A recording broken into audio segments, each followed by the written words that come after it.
우리 사회 구석구석 인권 현장을 꼼꼼히 들여다보고 인권을 바로 세우는 인권 새로 고침 코너입니다. 매주 화요일 함께하는 분입니다. 박래군 사회육재단 상임이사님 나와 계십니다. 안녕하세요. 네, 안녕하세요.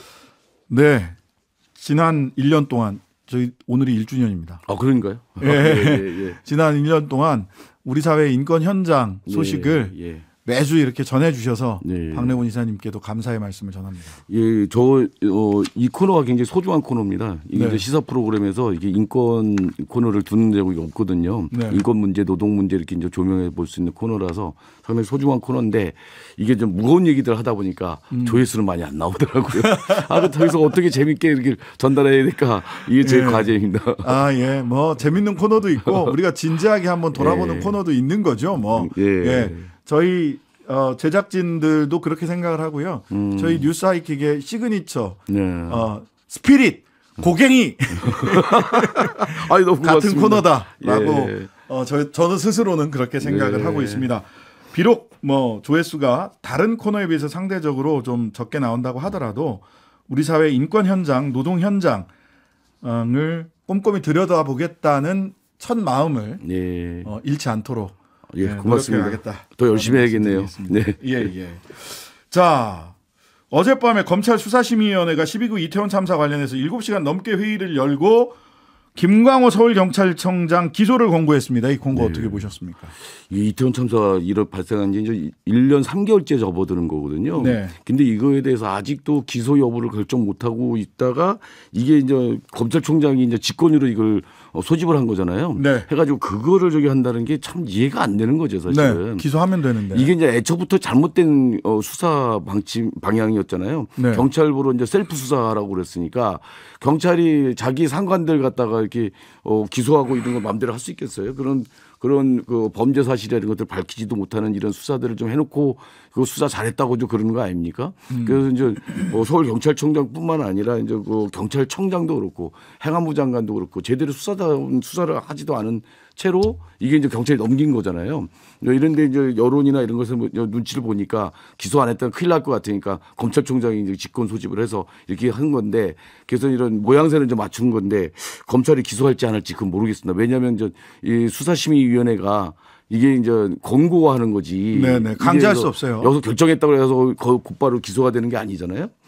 검찰이 이제 고심하고 있을 것 같은데 당연히 기소가 돼야 된다고 생각합니다. 네, 저는 이 과정을 한 번 더 들여다볼 필요가 있는데 경찰은 심지어 기소 의견으로 서부지검에 송치를 했습니다. 기소 의견 송치를 했어요. 그리고 서부지검에서도 기소 의견이었어요. 했는데 대검찰이 이제 대검이 근데 기소 의견이 올라오니까 야 수사 다시 해봐. 니네 수사 이렇게 할래? 하고 다시 돌려보냅니다. 그랬더니 갑자기 서부지검이 불기소 의견을 갖고 와요. 의견이 바뀝니다. 대검이 수사 좀 잘해봐 하니까 의견이 바뀌어. 만약에 이제 그렇다고 한다면 이렇게 돼야 되는 게 정상이거든요. 경찰이 수사가 부족하니까 이거 더 보완 수사해라 이렇게 가면서 그걸 가지고 하고 그래야 되는데 그런 과정들이 아닌 거예요. 그래 놓고 대검에서 그러면은 어떻게 할까 하고 수사심의위원회를 개최를 하고 서부지검은 수사심의위원회 가서 불기소 의견을 이야기합니다. 불기소 의견을. 검찰이 가서 불기소 의견을 이야기했음에도 불구하고 외부인으로 구성된 수사심의위원회가 9대 6으로 기소 의견 9, 불기소 의견 6으로 9대 6으로 기소 의견 권고를 한 거죠. 대검이 결정한다.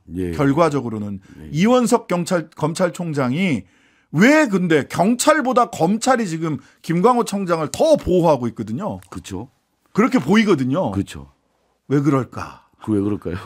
매우 궁금하다. 이번 수사심의위원회 또 의미 있는 거는 그 용산 소방서장은 불기소 의견을 냈어요. 그쪽은 또 경찰이나 검찰은 기소 의견이요. 그러니까요. 이 용산 소방서장은 사실 좀 억울한 측면이 되게 많거든요. 그렇죠. 손 떨면서 브리핑했던 그 현장에서 브리핑하고 그랬던 사람은 그 사람밖에 없었지 경찰은 그런 거 안 했거든요.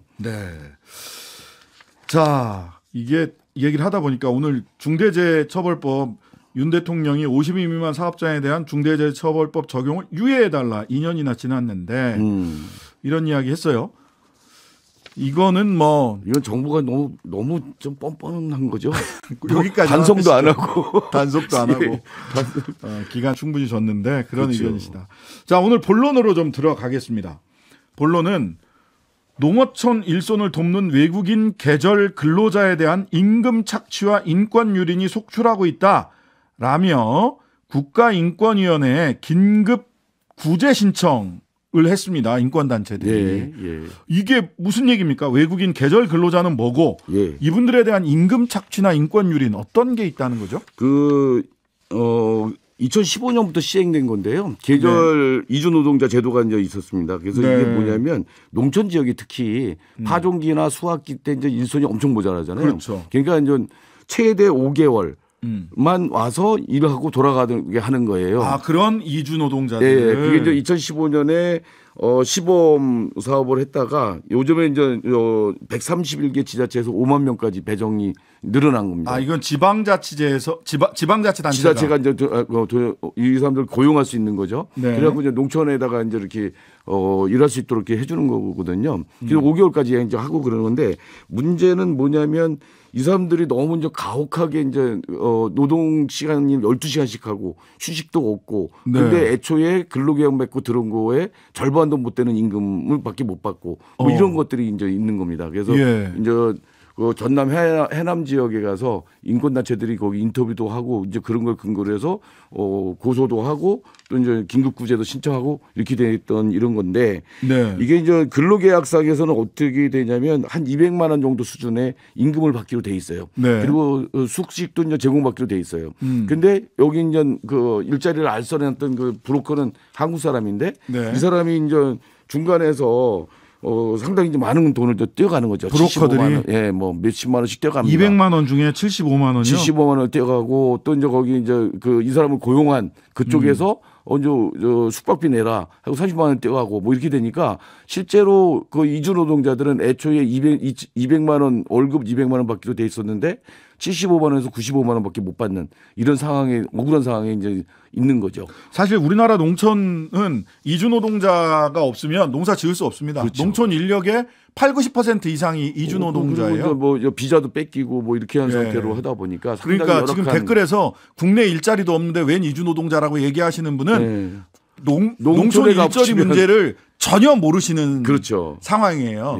우리나라는 지금 이주 노동자들 없으면요, 우리 국민들은 먹을 게 없어요. 농촌 일자리의 90%가 이주 노동자예요. 농촌 지역도 그렇고 중소기업들 같은 경우는 이주 노동자를 없으면 안 돌아갑니다. 안 돌아갑니다. 이런 현실을 좀 놓고 봐야 되는데. 현실을 놓고 말씀을 주셔야 된다라는 말씀을 드리고요.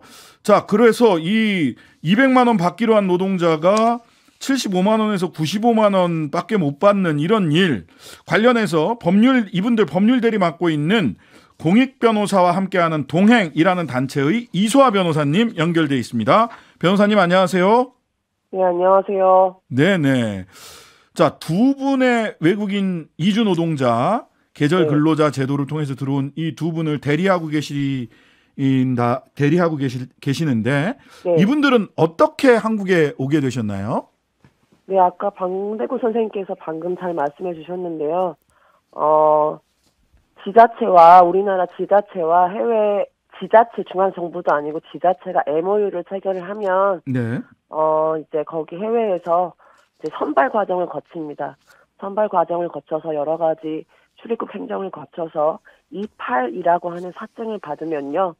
사증을 받아서 이제 여권을 가지고 인천공항에 들어오면 인천공항에까지도 브로커가 같이 오는 경우도 있고요. 네. 아닌 경우도 있지만 어쨌든 인천공항까지 브로커랑 같이 오면 그때는 이제 인천공항에서부터는 이제 각 공무원이 직접 이제 노동자들을 이제 그 지역까지 데리고 가서 이제 배치를 하고 사업장에 배치를 하고 이렇게 하는 그런 구조입니다. 네. 자, 그러면 이분들이 지금 고소고발하고 인권위 진정까지 갔는데 네. 구체적으로 어떤 노동 착취를 당하신 건가요? 인권 유린, 노동 착취 이런 단어들이 눈에 걸리는데요. 네, 방금도 말씀을 다 해주셨는데요. 근로계약서에 월 200만 원이라고 써 있는데 브로커가 75에서 95만 원씩을 자동이체 해가거나 매달? 네. 한 번이 아니라? 매 3개월, 적어도 3개월씩은요. 아, 네네. 그리고요. 네. 그리고 뭐 다른 또 이체 정황도 있지만 그건 더 수사를 해봐야 됩니다. 그리고 여권을 브로커가 가져가서 처음부터 이분들이 여권을 갖고 있었던 적이 없어요. 당사자분들이. 그래서 이동의 자유가 제약이 되고 네. 자신들의 월급 명세서는 이제 의무화되어 있지 않습니까? 월급 명세서를 받은 적도 없고 그 주변에 은행이 없어요. 은행이 다 지역에는 그 농촌에는 다 농협밖에 없는데 네. 신한은행 ATM기가 없기 때문에 통장 정리나 이런 것도 할 수가 없어서 통장 내용이나 이런 거 확인할 수 없었고 네. 다른 사업장 근로계약서 기재되지 않은 다른 사업장들 건설업이나 이런 데서 일하게 하는 경우도 있거나 이랬었습니다. 농업 노동 계절 근로자로 들어왔는데 건설업에 가서 일을 하게 되는 경우도 있었다. 네, 모든 경우에 다 그런 건 아닌데 일부 그런 경우도 있었다. 네. 자, 그런데 지자체와 지자체가 MOU를 맺어서 MOU가 아니라 협약을 맺어서 진행하는 사업이라고 말씀 주셨잖아요. 네. 근데 브로커가 중간에 끼어서 75만 원에서 75만 원 정도를 한 적어도 석 달 정도 자동이체로 받아갔다라는 게 그 상황이 잘 이해가 안 가거든요. 지자체와 지자체 사이에 이 업무가 지자체들끼리는 지금 안 되는 상황인 겁니까? 저희도 그 부분 더 자세히 알고 싶은데요. 네. 사실은 이제 이 E8 비자 전에 E9 고용 허가제로 들어오시는 경우가 있잖아요. 네. 이제 그 경우에는 중앙정부 법무부와 고용노동부가 직접 관리를 합니다. 직접 선발과 이런 것들을 진행을 합니다. 네. 근데 이제 이 E8 비자의 경우에는 계절 근로의 경우에는 네. 법무부가 준비되지 않은 지자체에 이제 관련된 것들을 다 이제 떠넘기듯이 이제 진행이 됐어요. 법무부가 지자체에 관련 업무를 넘겼다. 네, 법무부 입장은 또 다를 수 있겠는데 아무튼 준비되지 않은 지자체가 이제 무리하게 일이 시작이 되었습니다. 네. 지자체는 많아봐야 2-3명, 네. 적게는 1명 이 모든 일을 담당을 하는 담당자가 1명에서 3명 정도밖에 되지 않거든요. 요즘은 더 많아졌을지 모르겠지만요. 네. 이제 그런 상황에서 이제 사람이 오고 가고 이게 또 국경을 넘나드는 거기 때문에 많은 행정이 필요합니다. 네. 그렇기 때문에 이런 것들을 처리하기가 힘들었을 것이고 네. 그러다 보면 자연히 가운데서 브로커가 내가 이거 조금 더 필리핀이 아는 사람 없지 뭐 해줄게 한다거나 이렇게 됐을 가능성이 있고 네. 그런 자세한 경위나 이런 부분은 저희도 이후에 뭔가 수사나 이런 과정을 통해서 더 알아가고 싶은 부분입니다. 어쨌든 사실관계는 드러나 있고 75만 원 정도를 한 적어도 석 달 정도 자동이체로 받아갔다 브로커가. 근데 왜 지자체끼리 하는 사업에 브로커가 이 정도로 개입해서 중간 착취를 할 수 있었는지에 대해서는 뭐 수사나 조사를 통해서 보다 더 분명한 사실관계가 드러나야 된다. 네, 그렇습니다. 예. 정부나 지자체가 취할 수 있는 이런 인권유리나 임금 착취에 대한 대책 뭐가 있을까요? 대책.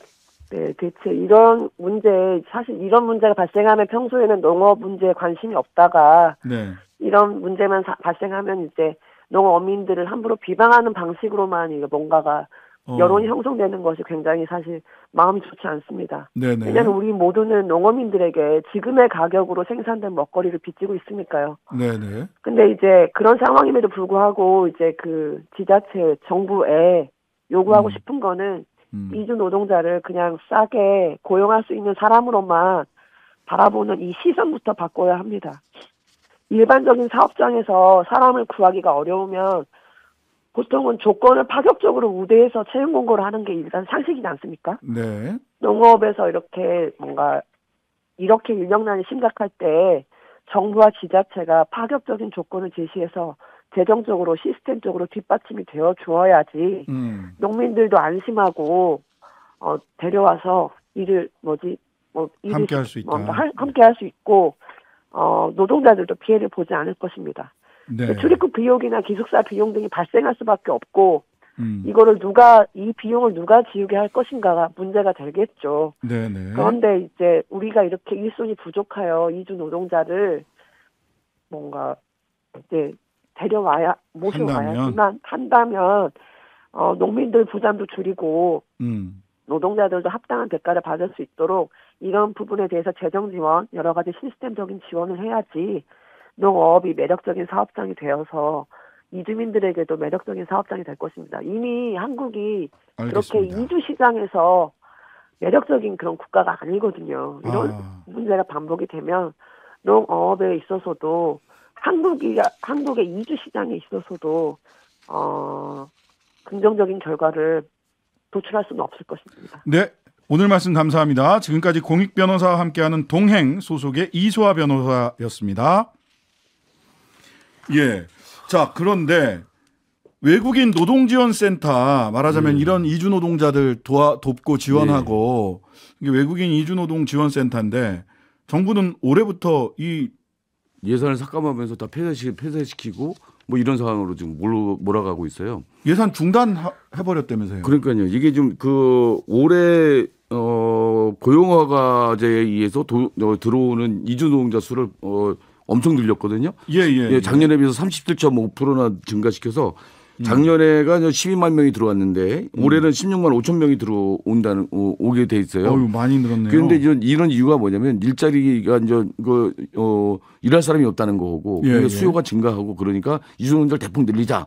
근데 이제 이주 노동자들을 지금 대폭 늘리는데 여기에 대한 또 관리 책임이라든지 이런 것들은 없고 여기는 이제 이탈 방지만 하는 거에 중점을 두고 있어요. 법무부가. 그래서 이제 이런 부분들에서 이제 그 체불 임금이라든지 인권 침해 이런 부분들과 관련한 부분들을 일을 해왔던 게 이제 그 외국인 근로자 지원센터인데 여기 부분을 폐쇄시키고 이걸 효율성을 높인다고 그러는데 전혀 효율성을 높일 수가 없거든요. 여태까지 해왔던 사람들이 그만큼 그 이주 노동자들과의 그 신뢰관계가 있고 그러다 보니까 그런 문제를 풀어주고 지금 한국 이렇게 해왔던 건데 갑자기 이걸 공무원들이 이렇게 해갖고 된다? 할 수 있느냐? 아니죠. 이런 식으로 하면서 이주 노동자들 도입만 늘리면 앞으로 큰 문제도 또 생기게 되죠. 네, 지금까지 박래군 4.16재단 상임이사였습니다. 감사합니다. 네, 고맙습니다. 하루 종일 기다려지는 진짜 시사. 평일 저녁 6시 5분 신장식의 뉴스 하이킥.